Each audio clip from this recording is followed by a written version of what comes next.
Cousin Larry and Aunt Susan and like a second cousin you've never met before. Somehow all these numbers are coming up on your phone. You're like, I don't even know who's texting me right now.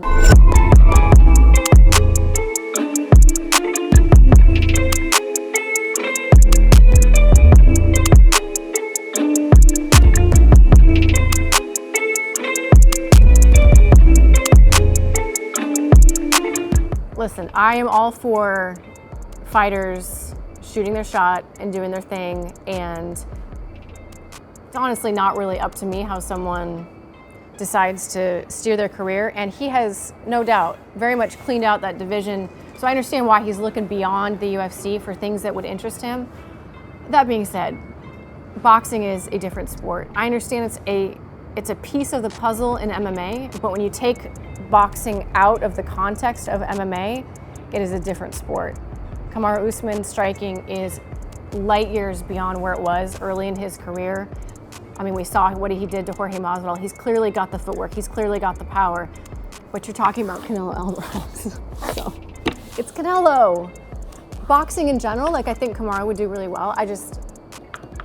Listen, Kamaru can do what Kamaru wants to do because he's a champion. So I'll just leave it at that.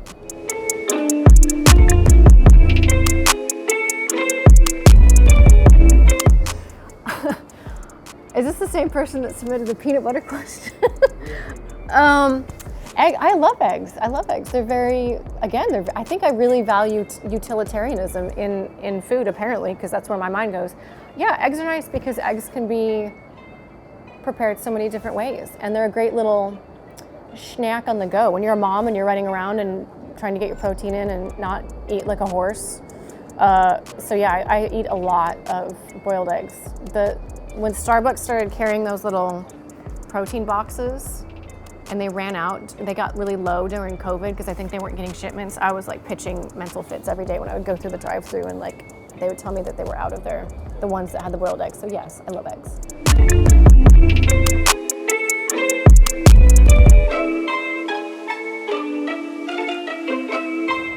Well, I mean, listen, there's a list of pros and cons, right? Like, it's really hard to describe how busy fight week can be, especially at the UFC level, and especially when you're a main event. I mean, the number of media obligations, people see the presser, and people may see an interview or two pop up on YouTube. It's really hard to describe how much is asked of these fighters during fight week. So when you add on top of that you got Cousin Larry and Aunt Susan and like a second cousin you've never met before, somehow all these numbers are coming up on your phone. You're like, I don't even know who's texting me right now, but so-and-so wants tickets. You don't want to offend anybody. Everybody assumes that you get endless free tickets to the UFC, which is not the case. I don't even get tickets to the UFC. It can be a lot. But on the flip side of that, I do think that there are, and I think we're going to see it this weekend here in London, there is a magical energy. And when you're in the octagon and you can hear, even my limited experience, I'm like reliving the moment right now. There are moments where like you can be down in a fight, be mounted, which is the situation I'm thinking of in my head, like be mounted, someone's teeing off on your face, and then you hear someone say your name, and all of a sudden you're like, shit, like I can't, it's not even necessarily like this brave, like, oh, I've got to do it for my mom or something like that. For me, at least, it was like, I cannot embarrass myself in front of my friends and family who I'm remembering now I sold, 200 tickets. I've got all these friends and family out there. My dad's watching, my mom's watching, shit, like I can't embarrass myself. And so it can definitely give you that 5%, not that you're ever taking your foot off the gas and not that you're ever not wanting to win, but there's a real thing to like hearing the roar of the crowd, hearing your name and spurring you to victory, particularly like when you're in a bad spot or you're starting to feel your gas deplete and all of a sudden, you get that extra shot of adrenaline. It can be a pretty incredible thing.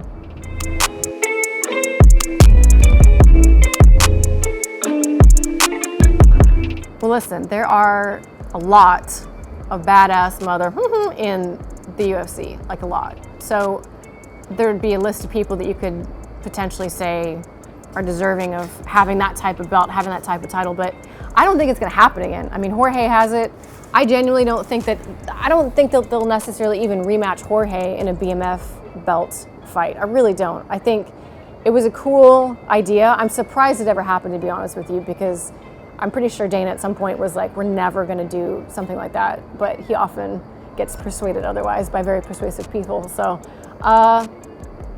I mean, there'd be a lot of deserving people. I wouldn't mind seeing a rematch of Nate and Jorge again for the BMF. That would honestly be the only one I could potentially see happening again, because that fight kind of ended in like a non-BMF-y satisfactory type of way, because Nate's paper mache face, bless his heart, he breathed on that guy and he gets cut. So it'd be nice to have that fight end in like a vicious knockout, because then you'd really feel like who won was the BMF, but I don't know if they'll do it again.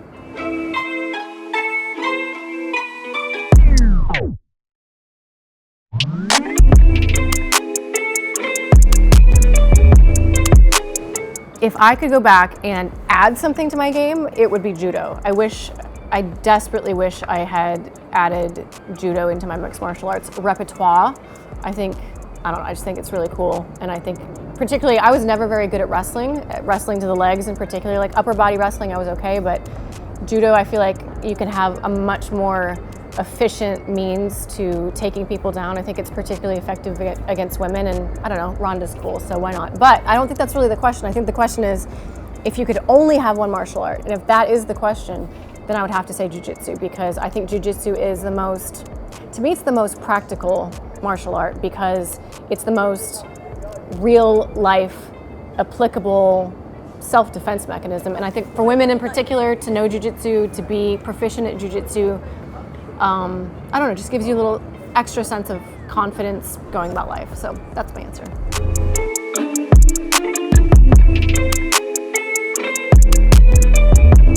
There are more doors. Like, that is the most, I can't even believe that this is a debate, but apparently it's a debate. There are for sure more doors. I mean, I think if you limit yourself to thinking about vehicles, you would be tempted to say wheels, but no. Think about all the interior doors, metaphorical doors, doors opening, the doors of the mind, the doors of the soul, the doors of the heart, for sure more doors.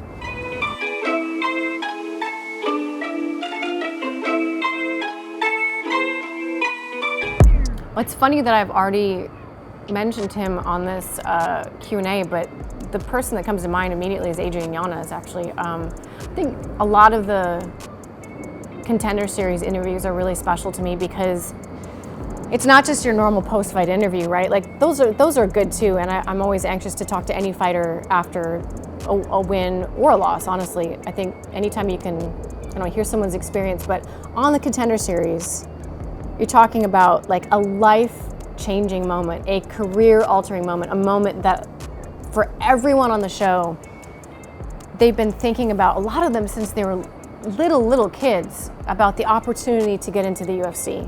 So to go on the show and to potentially do something impressive in front of Dana White. And for Adrian, the reason he comes to mind is because he had lost someone in his family. And when we were talking about his dad, and his dad had been a big part of his career journey, and I think there was like a real sense of sadness and loss in that moment, that he wasn't there to share in that with Adrian. But like the fact that, I don't know, I liked being able to pose a question that at least allows the fighter to go to that place and to be emotional if they want to be emotional in that moment, because it's their right to do so. And I know a lot of people give me shit for like trying to get people to cry. I'm not trying to get people to cry, but it is my job to open the door and present the opportunity to talk about things that I know are important to them. And I knew that was important to him.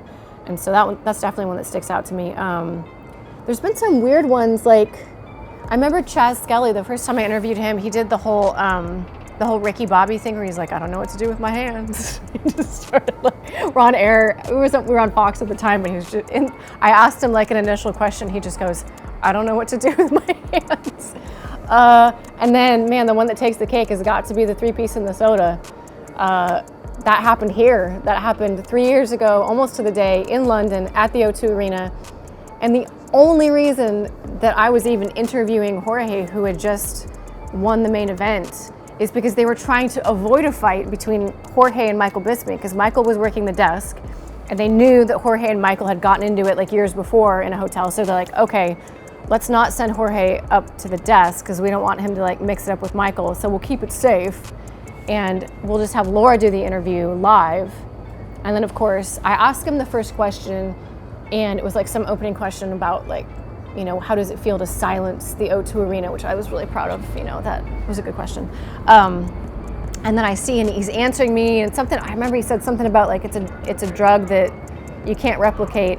And then I see his eyes, like he's making eye contact with me, and he just looks off. And then I see him start following someone, and he goes, "Say that to my face." And I'm telling you, how that whole thing went down was absolutely crazy. But let it be known that yes, I did accidentally swear on television when I was not supposed to. And yes, everybody's like, "Oh, Laura, get back." I was walking toward the fight. Because, I don't know. I feel like people who get worked up about fights at fights have never been to fights on the regional scene, because that's pretty much every Saturday night. Like, if you go to local fights, people get in fights all the time. So it wasn't, I don't know, it wasn't weird alarming to me, but it was definitely a big moment and definitely a memorable interview.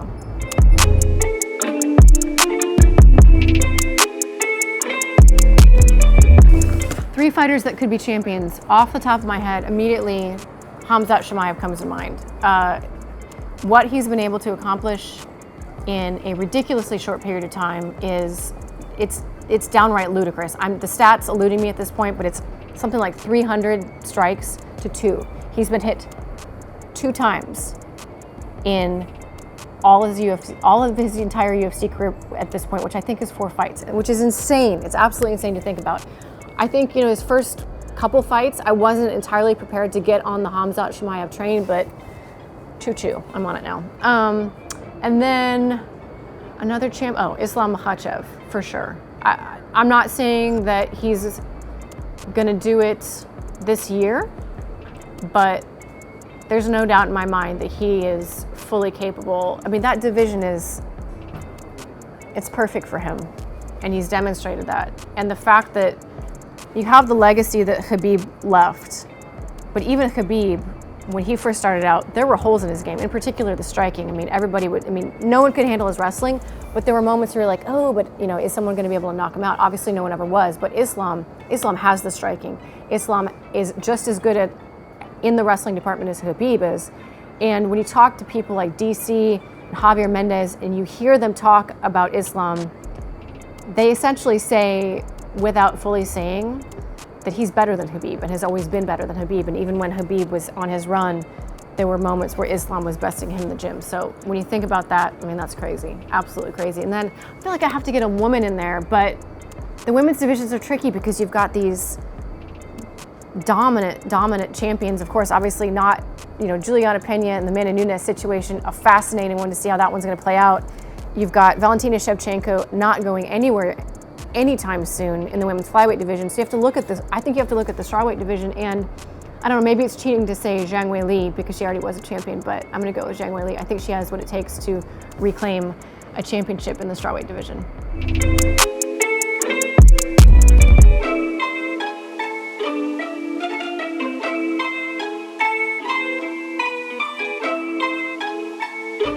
I absolutely think that Amanda Nunes has what it takes to get the better of Juliana Pena in a rematch. Now, that being said, I'm not saying that I for sure think she's going to win, because Juliana Pena now has something that not many people have had when they walk into the octagon against Amanda Nunes, and that is the knowledge, the firsthand knowledge of, like, if you can just imagine a GoPro on your forehead or watching a GoPro. Imagine watching a GoPro that was mounted on Juliana Pena's forehead in that fight. She has that footage in her brain of watching her hands absolutely melt Amanda Nunes. But on the flip side of that, Amanda Nunes is not, in my opinion, what we saw that night. You know, I think that there had to be a lot of external factors. I think there were a lot of mental factors at play for her. And if Amanda Nunes, we've seen it before, we saw what she did to Chris Cyborg. Amanda Nunes is still the greatest female fighter of all time. which is an interesting thing to say when she has just recently lost to Juliana Pena. But I think this is the moment where she can have the blip and then potentially come back and reclaim. But like I said, the fact that Juliana Pena has, for a fact, in her pocket that footage that she can replay in her mind over and over and over again, watching herself beat the greatest female fighter of all time, that's going to be, I mean, that rematch is going to be insane, and I cannot wait to see it.